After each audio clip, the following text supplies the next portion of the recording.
सा भार्याया शुचिर्दक्षा। सुन लो, जो बच्चे ऐसे मुझे सुन पा रहे हों जो विवाह के लायक हो रहे हैं, हाँ, उनके लिए भी ये सूत्र काम आएंगे। जो ऐसी माताएं पिता लोग सुन पा रहे हैं जिनके बच्चे विवाह के लायक हो रहे हैं और वह अपने बेटे के लिए बहू देख रहे हैं, या जिनकी बेटियां विवाह के लायक हो रही हैं और वह अपनी बेटे के लिए वर खोज रहे हैं, चाणक्य ने, आचार्य कौटिल्य ने दोनों की गुणवत्ता का वर्णन किया है। क्या कहा? सा भार्याया शुचिर्दक्षा, सा भार्याया पतिव्रता, सा भार्या पति प्रीता, सा भार्या सत्यवादिनी। ऐसी स्त्री घर को स्वर्ग बना देती है जो पवित्र है, हर कार्य पवित्रता के साथ करती है। एक बार के लिए दहेज ना मिले कोई चिंता की बात नहीं, लेकिन दूसरे की बेटी पूजा पाठ में, गृह कार्य में सक्षम है, कुशल है, आलस्य नहीं है, प्रमाद नहीं है, चाणक्य कहते हैं कि उसको अपनी घर की बहू बना करके ले आना। जो बेटी घर के कार्यों में होशियार है, अपने परिवार का भरण पोषण करने में सक्षम है, ऐसी वह पुत्र वधू अपने बच्चों को कभी भूखे नहीं रहने देगी।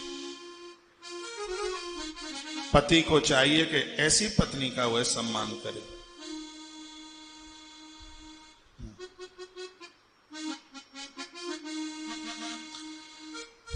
जो बेटियां बहू बनकर किसी के घर में जा रही हैं, चाणक्य ने उनमें 9 चीजों को देखने की कोशिश की। उसके अंदर 9 बातें होनी चाहिए। जो मेरी बहनें ससुराल में गई हैं, आपके पास 9 बातें ना हों तो इन 9 बातों को स्वीकार कर लें।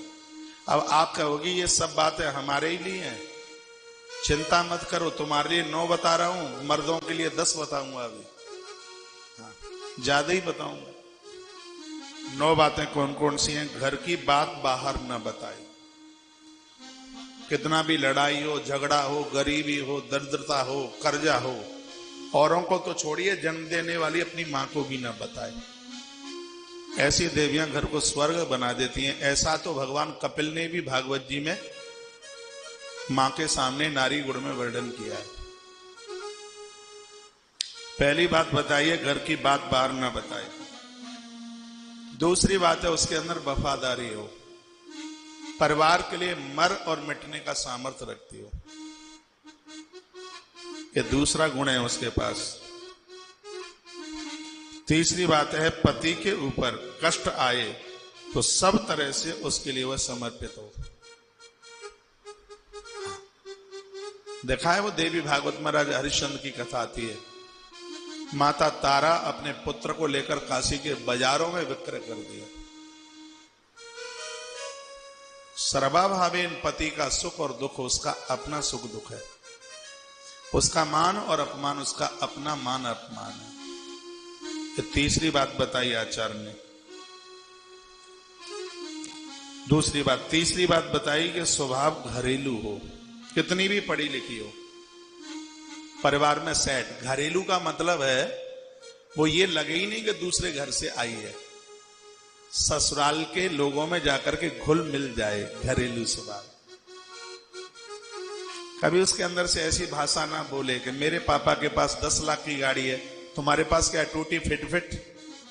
पहले मोटरसाइकिल को फिट फिट बोलते थे। अपने आप को उसी घर की बना ले, स्वभाव घरेलू हो। अगला सूत्र दिया जा रहा है, गृह कार्य में दक्ष होशियार हो, कुशलता हो, नई नई चीजें। देखा है आपने, पहले माता इतना बढ़िया स्वेटर बुनती थी, अब तो सब भूल भाल गई।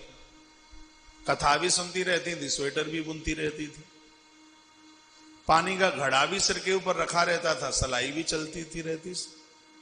हाँ, बहुत होशियार। दरियां अपने हाथ से बना देती, और पता नहीं क्या का टोकरी बना दे, मटका बना दे, कागजों का मटका बना दे। चूल्हा तो इतना सुंदर बनाती थी कि पंडित लोग आकर के पूजा करते थे उसकी। एक और चीज बनती थी, बरोसी। हाँ, ये सब बना लेती थी। लेकिन अब ये वर्तमान की बहुएं तो सब भूल गई। भूल के आ गई, उनको बताया ही नहीं कुछ। एक बार लौट के वहीं आना पड़ेगा, पुरानी संस्कृति में। गृह कार्य में दक्ष हो, रसोई के काम में दक्ष हो। अगला सूत्र बताते हैं कि वो हंसमुख हो, मुंह लटका हुआ ना हो। नहीं तो प्राय मुंह लटके ही रहते हैं, चेहरे पर मुस्कुराहट ही नहीं आती। गूगल की धूप दो तब थोड़ा मुस्कुराए। हाँ, धूप दो मुंह पर।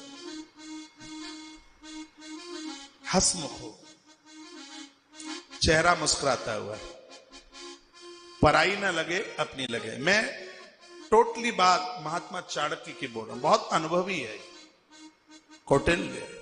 इसका ज्ञान बंधन करने के लायक। मैं तो कहता हूं कि गृहस्थ को, हर स्त्री पुरुष को चाहिए कि वो चाणक्य को पढ़े।